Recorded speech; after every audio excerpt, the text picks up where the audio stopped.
Bihar NDA क्या बहुत ही कम दिनों की मेहमान है। नमस्कार, मैं संजीव सुमन, आप देखना शुरू कर चुके हैं न्यूज़ 24 बाइट।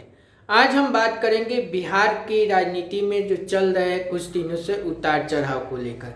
आपकी जानकारी के लिए बता दें कि बिहार की जदयू और बिहार में नित बीजेपी नित जो एनडीए सरकार है उसके बीच सब कुछ ठीक नहीं चल रहा है।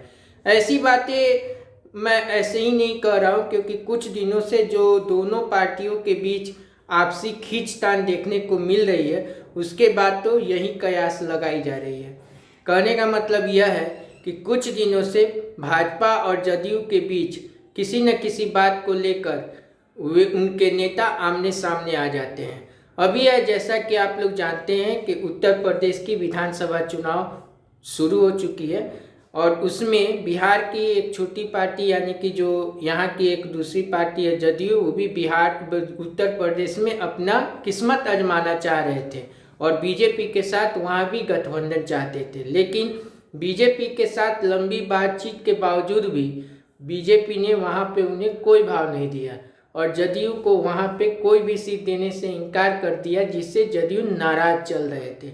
कुल मिलाकर देखा जाए तो जदयू को उत्तर प्रदेश में बीजेपी ने कोई मौजू नहीं दिया, जिसके चलते जदयू के सभी बड़े नेता अंदर खाने बहुत ही नाराज थे बीजेपी से।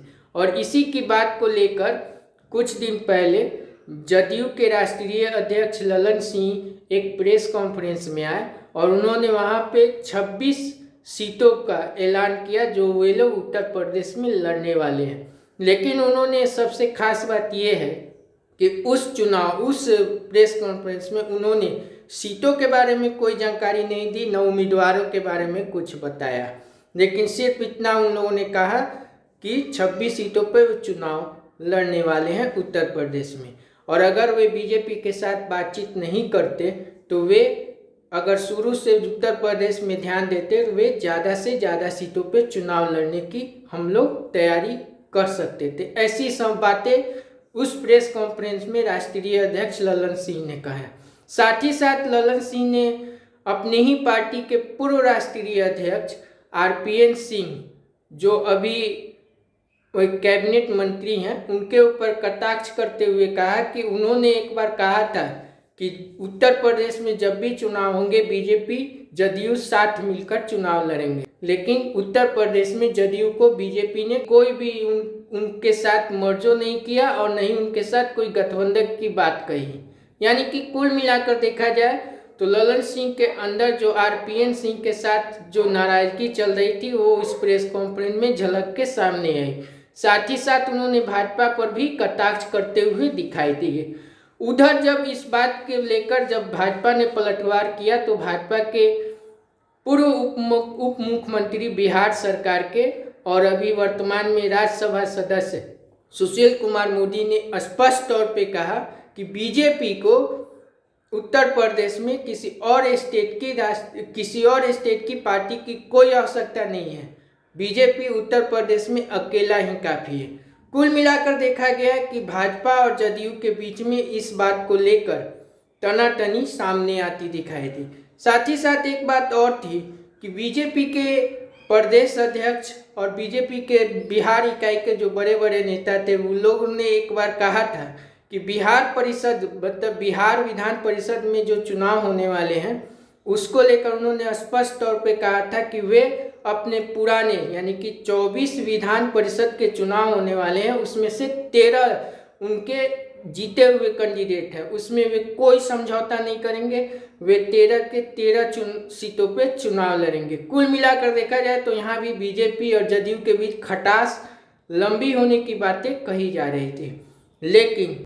लेकिन उत्तर प्रदेश के बाहर की किसी भी पार्टी को उन लोगों ने कोई मौजू नहीं दिया। इन सब चीज़ों से लेकर खासकर बिहार की जो जदयू है और उसके साथ साथ जो बिहार एनडीए के जदयू के साथ और भी छोटी पार्टियां हैं जिन्हें बीजेपी ने कोई मौजू उत्तर प्रदेश में नहीं दिया है, इस सब को लेकर बिहार सरकार यानी कि जदयू अंदर खाने बहुत ही खफा है। आप सब जानते हैं कि बिहार में जदयू बीजेपी हम जिसकी जीतन राम मांझी उसके अध्यक्ष हैं, उसके बाद रामविलास पासवान के छोटे भाई पशुपति कुमार पारस के नई नवेली उनकी लोक जनशक्ति पार्टी है, और साथ ही साथ मुकेश सहनी की पार्टी जिसे वीआईपी जिसका नाम है, उस पार्टी के नेता बिहार में उन सब के साथ बीजेपी वहाँ बिहार में सरकार चला रही है।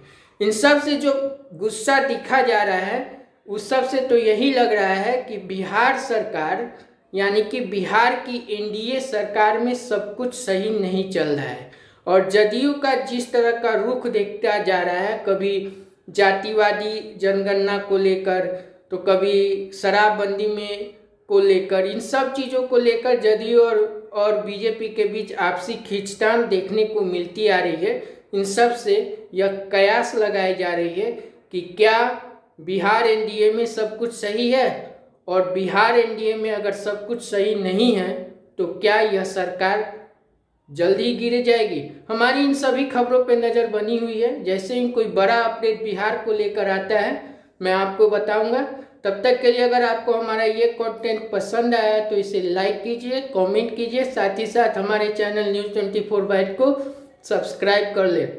अगर अभी तक नहीं किए हैं तो ज़रूर कर ले, क्योंकि अब मैं स्टोरी आपको लेकर आने वाला हूँ। जो स्टोरी का सीरीज है 9:30 में, वो मैं आप लोग के लिए लेके आने वाला हूँ। तो बने रहिए News24/byte के साथ, और हमें यानी कि संजीव सुमन को आप आज्ञा दीजिए। और अगर हमारे और सभी न्यूज़ के बारे में आपको मज़े लेने हैं और सभी न्यूज़ के बारे में जानकारी लेना है तो आप हमारे वेबसाइट news24byte.com जो नीचे फ्लैश में आएगा उस पर जाइए और दिन भर की खबरों का मजा लीजिए। तब तक देखते हैं News24/byte।